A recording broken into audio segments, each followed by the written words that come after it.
Welcome sa Edwin Tan Podcast, kung saan nag-uusap tayo hindi lang para makinig, kundi para mas maintindihan ang buhay. Ngayon, pag-uusapan natin ang isang quote na medyo kakaiba, parang kontra sa nakasanayan nating mindset. The minute you stop expecting life to be simple, fair, and easy, it becomes simple, fair, and easy. Tom Morris. Parang ironic, no?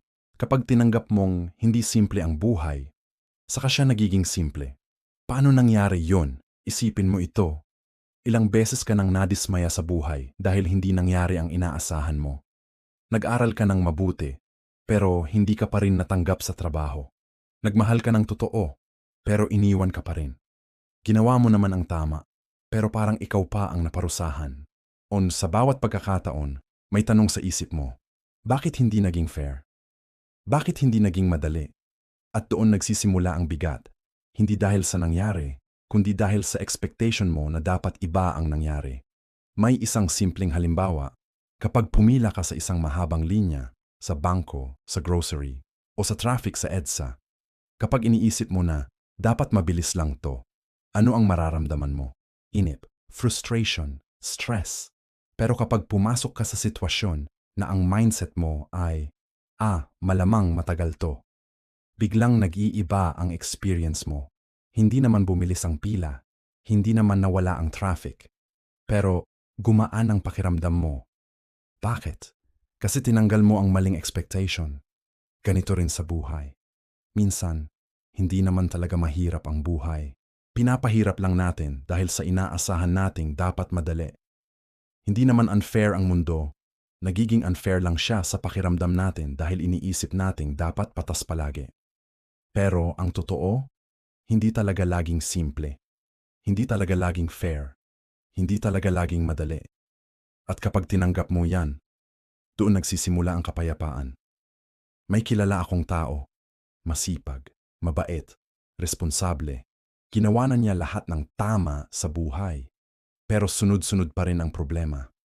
Financial struggles, family issues, health concerns. At isang araw, napagod siya. Hindi sa problema, kundi sa expectation na dapat hindi ganito. Hanggang sa may realization siya. Siguro hindi problema ang buhay. Siguro expectation ko ang problema. At doon nagbago ang lahat. Hindi nawala ang problema, pero nawala ang bigat. Kasi kapag hindi mo na inaasahan na magiging madali ang buhay, hindi ka na nagugulat kapag nahihirapan ka. Kapag hindi mo na inaasahan na magiging fair ang lahat, hindi ka na nasasaktan kapag may injustice. Kapag hindi mo na inaasahan na magiging simple ang lahat, hindi ka na nalilito kapag nagiging komplikado. At dito, papasok ang magic ng quote. Kapag tinanggap mo na hindi simple ang buhay, nagiging simple siya. Paano? Kasi hindi mo na kinokontra ang reality. Hindi mo na nilalabanan ang totoo. Instead, sumasabay ka na sa daloy. Parang paglangoy sa ilog. Kapag pilit kang lalaban sa agos, mapapagod ka.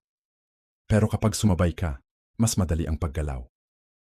Na-experience mo na ba yung araw na sobrang dami mong problema? Pero bigla mong sinabi sa sarili mo, sige, ganito talaga eh. At pagkatapos nun, parang gumaan kahit papaano. Hindi dahil nawala ang problema, kundi dahil tumigil ka ng umasa na dapat wala kang problema. Minsan, ang tunay na isa sa buhay, hindi nanggagaling sa pagkontrol sa sitwasyon, kundi sa pagtanggap dito.